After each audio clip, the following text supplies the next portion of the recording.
Guys, ayan, magandang araw po sa inyong lahat at nandito naman po ang pobre na Kapampangan at ito ipapakita ko sa inyo itong district old houses dito sa Jeddah, yung mga nanirahan kung saan yung mga Saudi noong unang panahon, yung mga bahay nila. At ayan, tingnan ninyo yung bahay nila, kaya napakatagal ng panahon itong bahay na yan. Tingnan ninyo, oh. Ang ganda. At na-restored pa nila, napakita sa mga tao na meron silang ganito na bahay na tinirhan. Dito yan sa Jeddah District. At ito naman yung masjid na kung saan ito yung masjid na napakatagal na ng panahon na pinagsasambahan ng mga Islam dito. Yan yung matagal na natatag na mosque dito sa Jeddah. At ayan, papakita ko sa inyo itong lugar na ito. At pupunta po tayo banda doon sa House of Nasib para makita ninyo itong bahay na ito, yung mga bahay ng mga Saudi noong unang panahon. At itong simbahan na yan, yung mosque na yan guys, yan yung Al-Ma'amar Mosque. Ang tagal ng panahon yan, yung Al-Ma'amar Mosque na yan. Yung Al-Ma'amar Mosque na yan ay is one of the ancient mosque in Harat Al-Yamam, Jeddah. The mosque was built in the early historical period of the year 1086 to 1094 1676 AD to 1683 AD. It is considered one of the most prominent archaeological monuments that have remained intact in the city of Jeddah since its inception.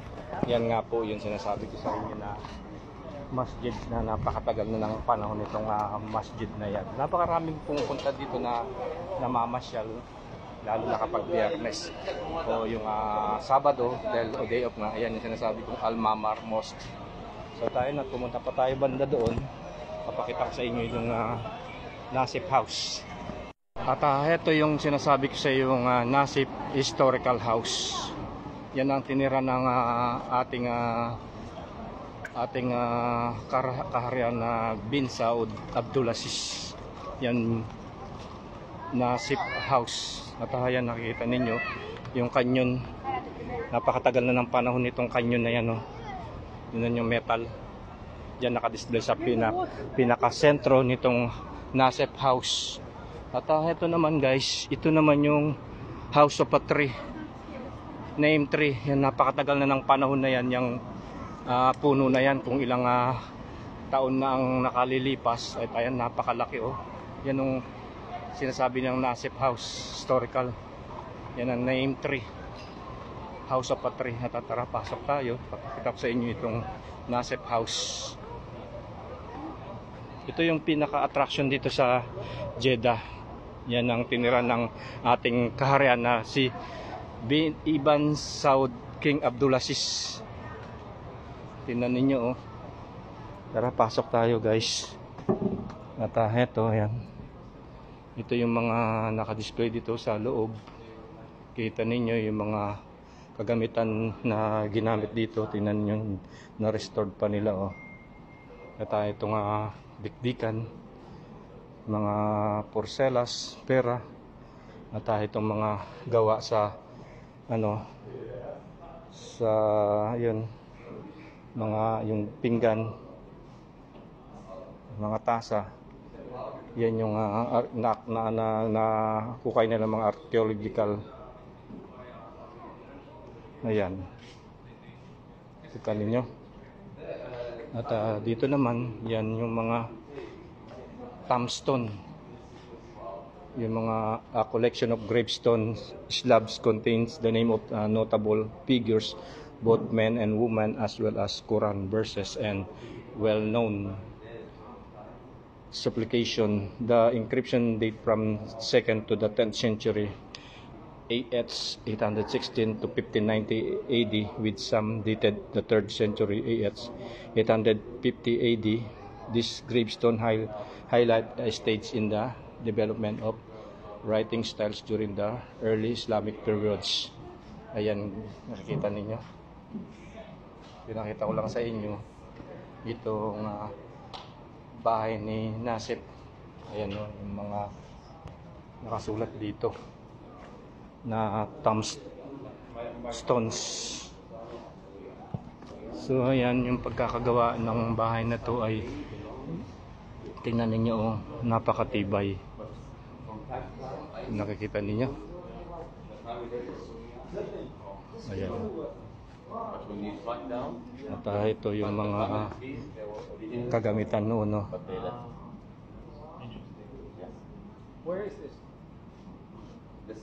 Mga China pa. Nahukay nila dito. Nananirahan din pala sa Saudis. At yan yung pagkakagawa ng yung wall. Tingnan ninyo, oh. Ito yung mga shells, no? Tingnan ninyo, ang titibay. At ang pagkakagawa ng mga bintana, mga kahoy, mga nara. Ayan.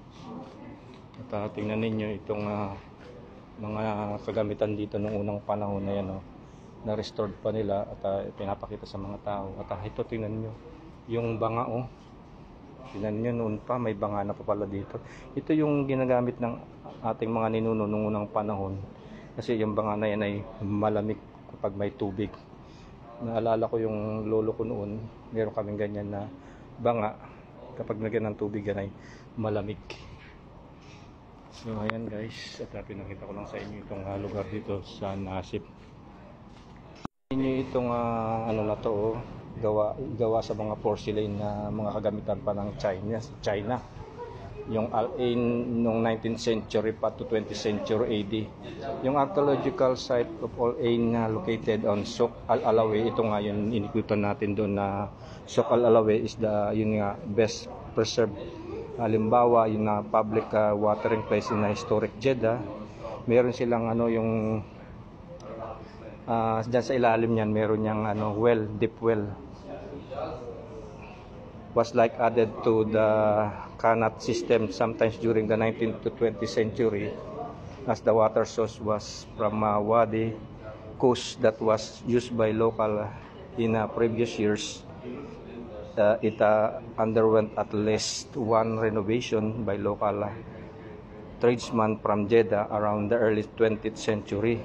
During excavation, archaeologists uncovered a significant number of artifacts, including late Islamic coins, clay tobacco pipes, chibuk yung sinasabi nila, and imported Chinese porcelain dating to the Ming and Qing dynasties to 14th to 19th centuries.